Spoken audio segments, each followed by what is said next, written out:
দেখতে দেখতে প্রায় শেষের দিকে মুস্তাফিজের এবারের আইপিএল মিশন। কদিন বাদেই শুরু বাংলাদেশ জিম্বাবুয়ে সিরিজ, তাই আর মাত্র ৩ ম্যাচ খেলার সুযোগ পাবেন কাটার মাস্টার। তবে চেন্নাইয়ের হয়ে এই ৩ ম্যাচের সবকটিতে মুস্তাফিজকে খেলানো হবে কিনা তা নিয়ে বিভিন্ন মহল থেকে রয়েছে আলোচনা। যদিও পরের ম্যাচেও মুস্তাফিজই ভরসা রাখতে যাচ্ছে চেন্নাই টিম ম্যানেজমেন্ট। চিপাকে রয়্যাল চ্যালেঞ্জার্সের বিপক্ষে ৪ ওভারে ২৯ রানে ৪ উইকেট নিয়ে চেন্নাইয়ের হয়ে ২০২৪ সালের আইপিএলটা স্বপ্নের মতো শুরু করেছিলেন মুস্তাফিজুর রহমান। এরপর পারফরমেন্সে ভালো খারাপ দুটোই দেখেছেন কাটার মাস্টার। ১ উইকেট পেল লখনৌর বিপক্ষে নিজেদের শেষ ম্যাচে সবচেয়ে খরুচে ছিলেন ফিজ। রাউন্ড রবিন লিগে আবারও সেই লখনৌর বিপক্ষেই মাঠে নামবে চেন্নাই।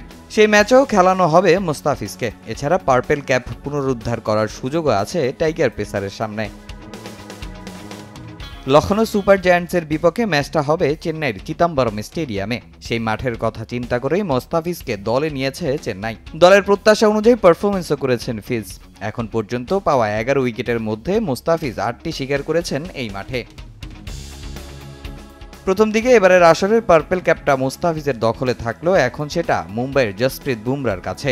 রাজস্থানের বিপক্ষে ম্যাচের আগ পর্যন্ত ৭ ইনিংসে ১৩ উইকেট নিয়েছেন এই পেসার। সমান উইকেট নিয়ে এই তালিকায় দ্বিতীয়তে পাঞ্জাবের পাটেল। আর ১১ উইকেট নিয়ে মুস্তাফিজের অবস্থানটা এখন ৬-এ। তবে মুস্তাফিজ হয়তো চাইবেন শেষ ৩ ম্যাচে সেরার আসনে বসে আসর শেষ করতে। তার জন্য অবশ্যই ম্যাচটা কাটার মাস্টারের কাছে বেশ গুরুত্বপূর্ণ। শুধু মুস্তাফিজ নয়, চেন্নাইয়ের জন্য ম্যাচটা খুব গুরুত্বপূর্ণ। এখন পর্যন্ত ৭ ম্যাচে ৪ জয়ে টেবিলের ৪-এ অবস্থান করছে চেন্নাই সুপার কিংস। সমান পয়েন্ট নিয়ে তাদের পর লখনৌ সুপার জায়ান্টস। তাই জয় বিকল্প কিছু ভাবছে না ধোনি ঋতুরাজরা। তামিম হোসেন, সময় সংবাদ।